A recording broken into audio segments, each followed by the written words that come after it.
Hey everyone, Yak here, and today I want to talk about my experience playing Triangle Strategy. Triangle Strategy is one of the newest tactical RPGs and is supposed to be a spiritual successor to Final Fantasy Tactics War of the Lions. It already sold 800,000 copies in the first 2 weeks, which is pretty good. But I want to give my own thoughts on the game and answer the real question. Did it live up to the nostalgic Final Fantasy Tactics experience that everyone loved so much before? Note that this is all of my own subjective opinion, so it's okay if you guys disagree with me on certain points, but let's get into it.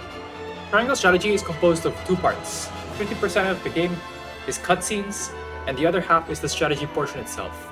I want to talk about the gameplay first, since I think this is where it shines. So here we go. Triangle Strategy compresses all the elements that we find in most tactical RPGs and trims it down to the bare basics. Away with all the job changes and min-maxing that we would usually find in a Fire Emblem or Final Fantasy Tactics game, and instead we have a solid list of characters that fulfill different roles. All you have are simple level ups, skills, and a limited number of deployment slots per map. Is it more fun? Debatable, but it's hella more balanced. Anyone who's played Fire Emblem games before probably knows about the min-maxing elements. Reach the mid-game, change class, grind the job, level up some more skills, rinse and repeat, and voila! You have an OP character that will solo you through the game. That is basically impossible in Triangle Strategy. I played it on the hard difficulty and it was pretty challenging.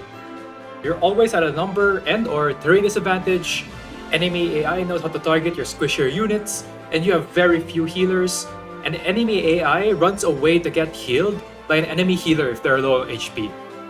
If you misposition a unit near some enemies, that unit's probably gonna die in one round. Despite all that, it doesn't feel impossible. The maps are designed for you to take advantage of certain mechanics, and you have to make use of all the tools you have available to win.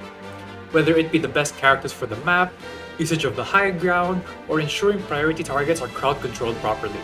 You have a diverse set of units that can fulfill all sorts of roles, which is great for maps with different objectives. You even have access to special spells called Quietus that can be used once per battle to help turn the tides. I've been saved more than once by a clutch heal or a stun enemy spell. I had to restart a few times on most maps, but the feeling I got for beating every map was amazing. And it felt even better because it was my game plan that brought me to victory. And because you don't have stuff like job changes, you don't have to grind much either. While there are practice maps you can grind in, there's very little point in doing so because of how level scaling works. It's almost impossible to go beyond the level of your next fight because you get 1 XP from making actions if you're beyond the recommended level, and practice levels always have lower levels than the next story map. On the flip side, it's really easy for your lower level units to catch up to your higher level units, which means you only have to grind for currency and upgrade materials. For upgrade materials, every character has an upgrade tree, and you have limited resources for upgrades. The first upgrades are always cheap, but more than one upgrade on the same character tends to get more and more expensive, so it might not be worth it. To be honest, I felt like most of the upgrades didn't really matter, but there are some absolutely amazing ones that really help for the late game. But like I said, you won't need much grinding for these upgrades, especially since you'll probably favor certain characters over others during your playthrough. Aside from that, you only need currency for accessories, and that won't take too long either. Overall, it's pretty damn balanced, and quite a challenge to clear all the maps. Thankfully, there's no permadeath, so there's nothing wrong with sacrificing a character here or there to clear the map. The visuals make the entire experience feel smooth as well. The developers copy-pasted the style from Octopath Traveler, and it's nice for the gameplay. Animations are short and sweet, unlike some of the more modern Fire Emblem games, which get really repetitive after a while and take too much time. At least for this one, you don't have to worry about turning off animations and fights taking too long. The triangle part of Triangle Strategy refers to the 3 choices you can make throughout the game: morality, utility, and liberty. The game was designed so that the choices you make feel important, right? Emphasis on feel, and I think they did a pretty good job. Every chapter, as you explore around, you can make 2 choices that contribute to morality, utility, or liberty. On your first playthrough, the game won't even tell you what your morality, utility, or liberty points are. You just answer what you think is right, although some of them obviously point to certain elements. After every few chapters, you are put into a situation where you have to vote, and you can convince your allies to vote a certain way if you have enough morality, utility, or liberty. The context and story leading up to the votes themselves are pretty good, honestly. You have this slow buildup of tension and helplessness, and you're just faced with bad situations over and over until you're forced to make a really ambiguous choice. Your allies all make good arguments for why they would vote a certain way, and if I wasn't using a guide to reach the best ending, I would have had zero idea what to do. I can at least speak for the choices that were irrelevant to the best ending, and they really made me scratch my head and just force myself to push through with the decision. It just continues this way all the way into the climax, and I think the climax for the final vote was done absolutely beautifully. Properly captures the gravity of the situation, and you feel like you're sacrificing one thing for another when making your vote, and you have no idea if you're right. But it's not all great. The triangle part itself literally only has two uses: convincing your allies for the votes I mentioned earlier, and recruiting characters. You get new characters by having enough points in morality, utility, and or liberty, but that's it. I kinda wish they did a little bit more with the triangle element, like more dialogue or extra chapters depending on which side of the scale you tilt towards, but this is what we're stuck with.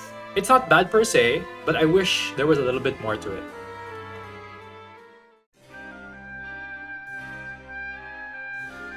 Before I jump into my opinion on the story, I'd like to bring up a concept real quick: suspension of disbelief. According to the Merriam-Webster dictionary, it means to allow oneself to believe something is true, even though it feels impossible. For example, if you see magic in a game, you don't hate the game just because magic doesn't exist in real life, right? You just think, oh, magic exists, and I guess that's fine as long as the story and world is good. The better the story and the more detailed the world, the more you can accept minor plot holes or things that kind of just don't make sense. Okay, so just keep this concept in mind since I'll bring it up again later. So the story concept for triangle strategy is that it's supposed to be Game of Thrones style. You get to see multiple perspectives, everyone has their own motivations, and then you have to somehow politically maneuver your way around the political events going on. Let's start with the good things. The JP voice acting is amazing. It was great to listen to. I mentioned earlier that the ambiguous choices were great too. And that's about all the good things I can say about the story, honestly. I think it doesn't come close to matching the political intrigue and story that we so dearly love from FF Tactics. At most, it skims through quite a few political themes like meritocracy versus nobility, how a king should rule, ideals versus realism, but it never really goes deeper.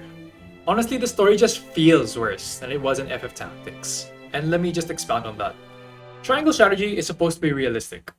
We see everyone's political views, and the moves they make to support those views. While FF Tactics had something similar, it also had more unrealistic elements like demons, which gave it a more fantasy vibe, right? In Triangle Strategy, while being realistic has its own charm, it's also where I think it fails. Remember what I mentioned earlier about the suspension of disbelief? For the most part, the more fantasy elements there are in the world, the more we can suspend our disbelief in case weird plot points show up, or certain details feel incomplete. On the flip side, for something as realistic as Triangle Strategy, because my suspension of disbelief was so low, any glaring plot holes and missing details felt so much bigger than they should have been. For example, the whole setting is that there are three countries at an equilibrium in the continent. Despite seeing all this political maneuvering, I got zero details on how large the armies were and how much time passes between events. I kept getting into fights, but no one told me how many people I had left, how many people I lost after every fight. Like, how the heck was I supposed to make decisions when I didn't even know how large my armies were or how many people I lost? I'm not saying this is a major issue, right? Since we don't really see this kinds of details in other tactics games or anything like that. But because I was being forced to make decisions based off what I knew, and my suspension of disbelief was so low, the lack of details and world building really stood out to the point that I just questioned, like, why was I doing this fight? Don't I have any other options to pick here? All that sort of stuff. This isn't even the main issue for me. The setting involves the three countries living in equilibrium. One of them is nobility focused, one of them is a meritocracy, and one of them is a religious hegemony with a monopoly on the entire continent's salt. So really important. The game opens up with a joint agreement among the three countries to develop a mine. But things go to shit when someone discovers what's in the mine. Now, let's think about this for a few seconds. What in this continent could cause a broken balance among the three countries? Just think about it off the top of your head. Go ahead, I'll give you a few seconds. I'll give you a hint. It starts with S. It's salt. Okay? Oh, you're spoiling the story. Look, if there was some kind of big twist or something, I would have been spoiling the story. But I'm not. It's so fucking obvious. Anyone who thinks about it for a bit knows that any balance worth breaking on the continent is because of salt. But the game acts like this is some kind of big mystery. Oh, and we have all kinds of clues alluding to it over the course of the game. And when did the characters figure it out? At the end of the fucking game. It blows my mind. Look, I know this game wouldn't have much of a plot if this was revealed to the characters earlier. But come the fuck on. Can literally none of the characters think for even a second about the origin of what goes down in this game? No one sent anyone to check what's in those mines at all during the course of all the events that happened? Look, Squeenix, I'm not an idiot, okay? And none of the characters should be either, considering what kind of game this is. This giant black plot hole just straight up broke whatever kind of immersion I was having in the game story, because the entire story would have changed if this was figured out when it should have been, which was probably the mid game. And if the entire story needs to be changed because of a plot hole, then I'm sorry, I think that story needs to be changed. Wrap over. The characters in this game are actually ridiculously bland, perhaps owing to its realistic nature. The main character party is a bunch of walking, living tropes, to the point that I didn't even want to say their names anymore. Oh look, it's generic good guy MC. Oh look, it's loud justice guy. And look, it's good girl MC. To be fair, the voice acting in Japanese was amazing. It was great to listen to. It really captured the tropes well, and it was executed well. But I can't say I really liked any of the characters. They were just generic, but at least the dialogue was good, and the tropes were executed well. My one main gripe is that despite having a lot of side characters, it was difficult to see more of their backstories. There were extra side stories called character stories, but I wasn't sure what the trigger to unlock them was. Most of the time, games like to put side stories near the start or after certain events, but I think Triangle Strategy character stories are unlocked after more character usage. And if you don't use a character much, you don't get any side stories. And even if you do use them, you'll probably get the side stories much later in the game. I'd rather that they had these side stories unlocked early in the game, when tensions were still low, since otherwise it conflicts with the build-up of the choices later in the game. Minor gripe, but I did feel like it was a waste, since I wanted to get to know the side characters much earlier in the game. And so, these are my thoughts on Triangle Strategy. Even though I went on a rant earlier about the story, it really shouldn't discourage anyone from giving it a try. Just treat the story casually, and the gameplay and choices should bring you on a good enough experience. I'm not gonna say that this is my favorite tactical RPG, considering the nostalgia glasses I have on for FF Tactics, but it's definitely above average, and especially if we like either of the two things I mentioned earlier. Did it properly succeed FF Tactics? I don't know if it did. Well, I think there was an improvement in gameplay balance. The story just didn't quite match up for me. It's not exactly terrible, but it doesn't live up to the feelings I felt when I watched Ramza's journey in FF Tactics. Nonetheless, it's worth giving it a try if you have time for it. Thank you for watching. If you like this video, please give me a like, comment, subscribe. Let me know in the comments on how you felt about Triangle Strategy. Was it amazing for you? Or was it just terrible? Just let me know in the comments below. See you!